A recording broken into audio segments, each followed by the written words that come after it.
Hey everybody, welcome to another CrushLivePoker.com hand review.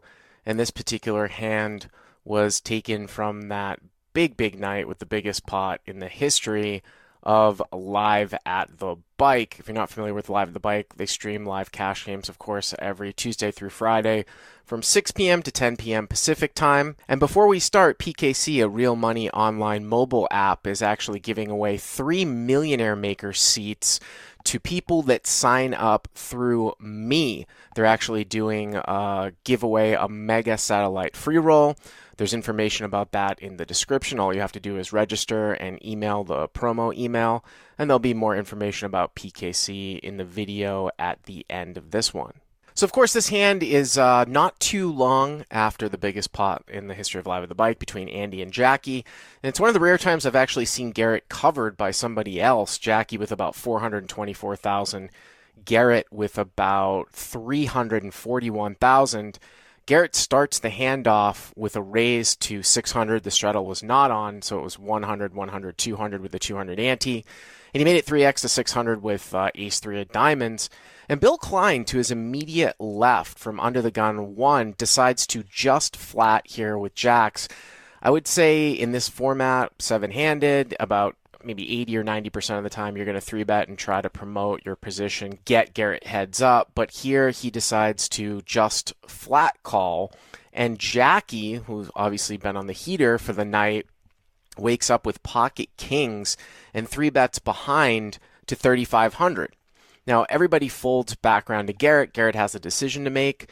He could call. Sometimes he could fold. Here, he actually chooses to 4-bet bluff. You do want to have some 4-bet bluffs in your range.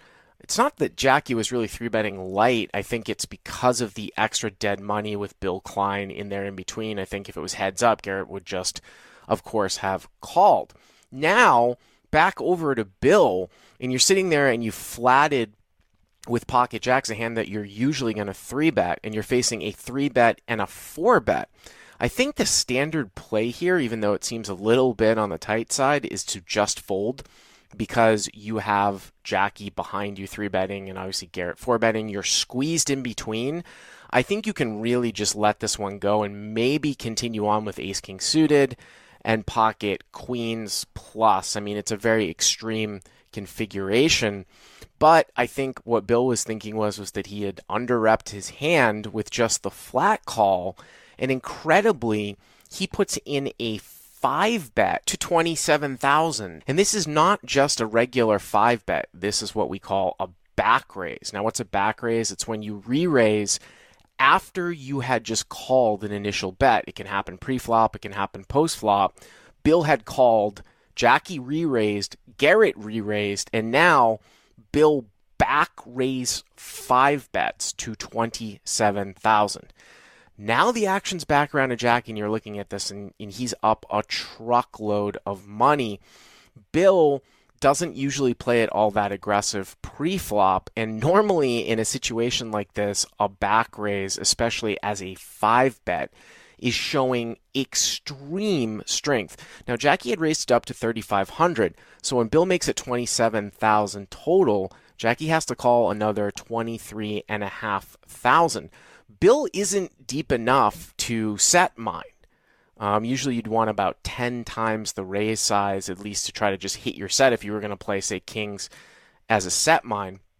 So in reality, like, if he thinks that Bill has aces almost 100% of the time, they're just not deep enough for him to call.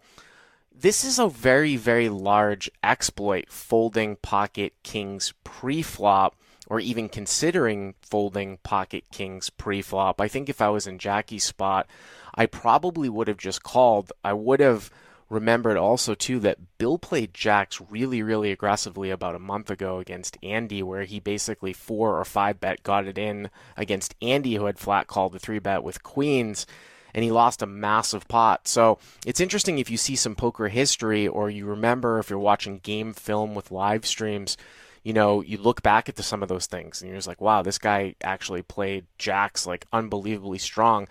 I think for Jackie, I would have proceeded here with a call. Then maybe if Garrett moves all in over the top and it goes call, then you could fold kings. Like if you call and Garrett goes 6-bet, then you could be one of those times where you're going to fold kings. But here, even if it is a back raise, I think I probably would have continued on with a call. I think putting another bet on top actually is too strong. You don't want to put yourself in a way ahead, way behind type of scenario. But I think that Jackie thought that Bill just almost always had aces. I mean, can't you just call here and continue? I mean, he really looks like he's going to fold kings here. He does have Garrett to worry about behind him, and he's going to fold kings. Holy cow, what is going on here tonight?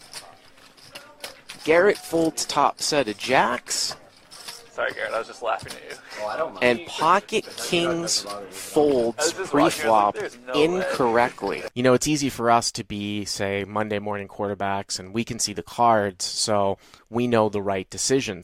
I can't really fault Jackie, and even Dan Zach, after the hand in the background, thought that Bill Klein had aces. He said something like, if you have anything else but aces, Bill, show them, or something like that. And Bill sort of had a grin on his face because, obviously, he just had a pocket jacks. But if you're ever in a situation where at least you have some stack depth and you've got kings and you suspect someone has aces, you don't always have to take the extreme route and fold. You can call and sort of see what happens. Obviously, it might have lent itself to Jackie losing more money if Bill did have aces, but a lot of the action's going to be shut down, especially on kind of Broadway boards in these extreme scenarios.